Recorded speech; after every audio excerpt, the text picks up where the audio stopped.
Hello. So today I thought I would bring us outside as I want to talk about becoming, who you're becoming, where you're going, that space between who you are now and who you're becoming, a space a lot of people I know are in.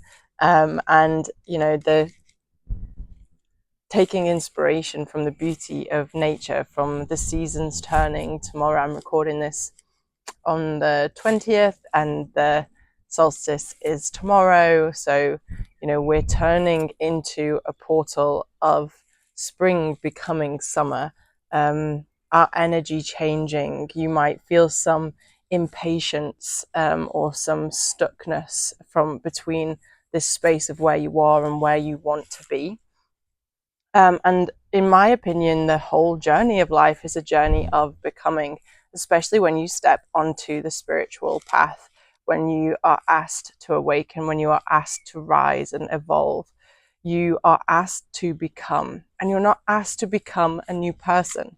You're not asked to fix yourself. You're not asked even to heal. You're asked to become truth, to become the true you. The true you doesn't mean a different personality. The true you doesn't mean like changing yourself to be more of anything. The true you just means truth. It means who you are in your wholeness, at your very core. If all of your conditionings were taken away, the conditionings of who you were told you should be by society, by your parents, by family, caregivers, cultures, that's your conditioning. Those things that you told you were, you actually are not. You're everything. You're the black, the white, and the grey area in between. Even though the ego says, no, I am a confident person, or the ego says, I am not an angry person, or the ego says, I am a career woman. Well, you can be everything. You can be peaceful and allow anger when you need a boundary to be set. You can be a career woman, but also an adventurer and a mother and a lover and a sage and everything.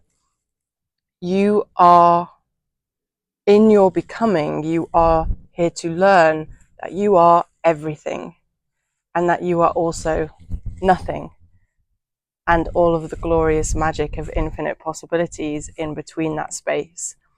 And the in-between space of one evolution to the next. So we're always evolving, we're always stepping into the next level.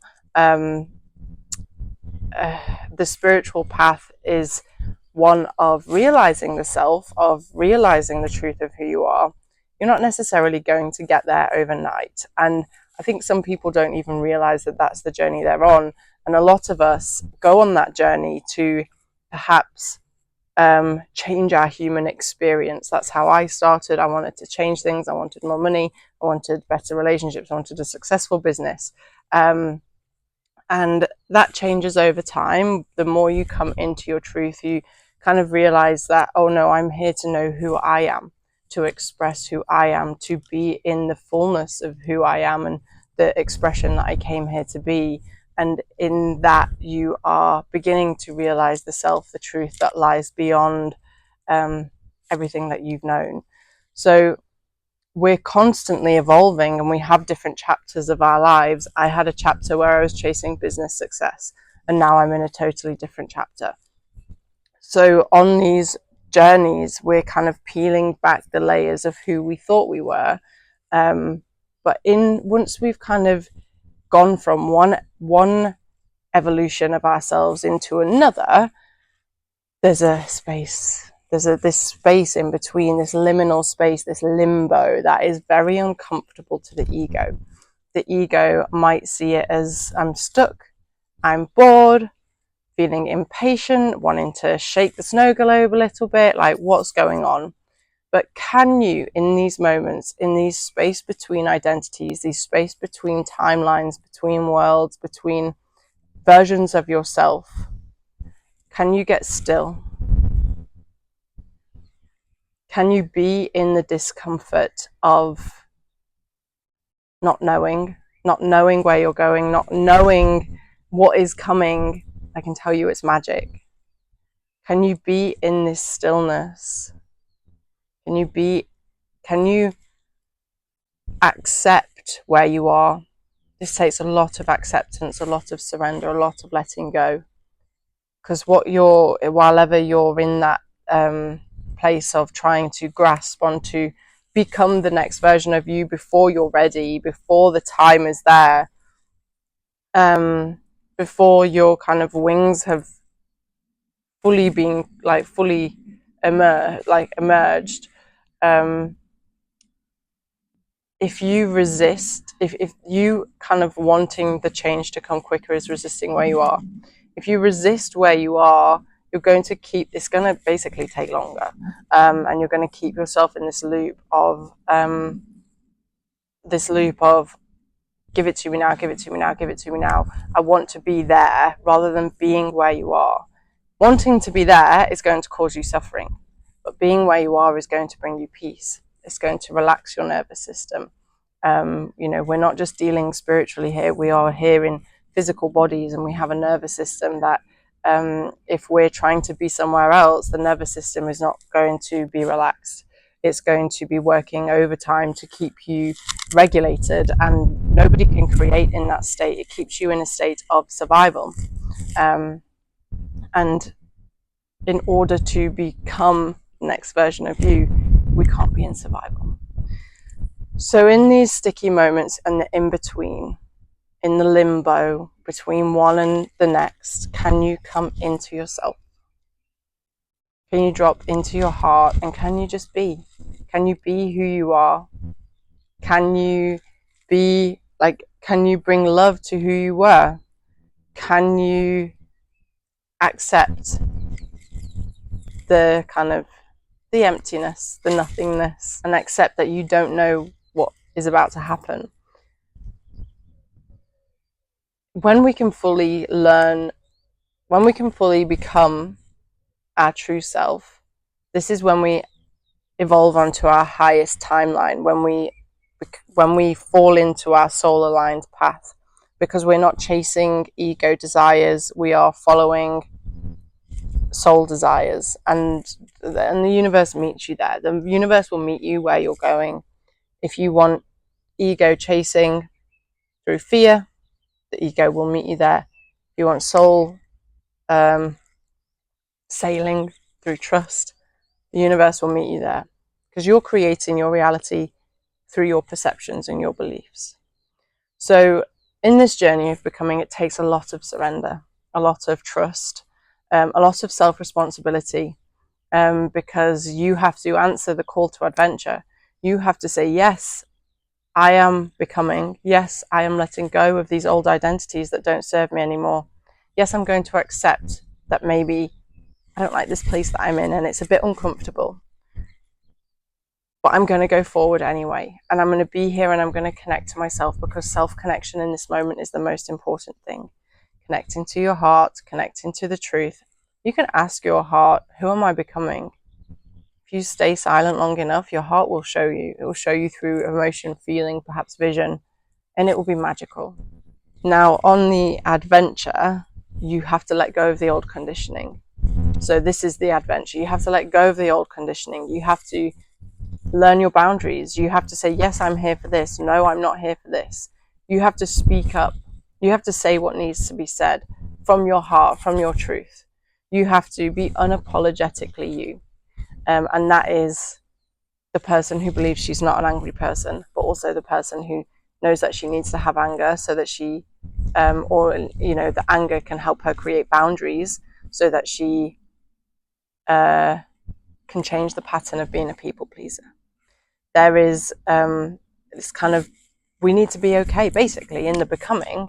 You need to be okay with this liminal space, because there is a lot of grey area on this journey, and that grey area is between who you are now and where you're going, between timelines, between stories, between versions of yourself, but also between emotions. We literally live in a universe of polarity. So between emotions, there is a light and a dark side to everything. There is anger can be good, but when it's not addressed, it can be harmful. So lots of kind of murky grey area that can get a bit confusing, especially when we're trying to intellectualize it. So the trust, the acceptance, the surrender, the feeling of emotions, the being with where you are. Some people don't know how to be with where they are. So this is where your heart connection comes in. You can just be with your heart, ask your heart, feel the uncomfortable sensations in your body, and this will help you discover what needs to be sat with, what needs to be addressed. And most of the time, you just need to feel it. We don't need to take any action. So your journey of becoming is undoing your conditioning to realize that who you are in truth. Your heart will guide you to that. In doing this, you learn the rules of the game that you're playing. So you can take a look at the outside world, at your outside world. That is the game that you're playing. Look at your conditionings. Look at how you feel about the world. Look at your beliefs, your emotions.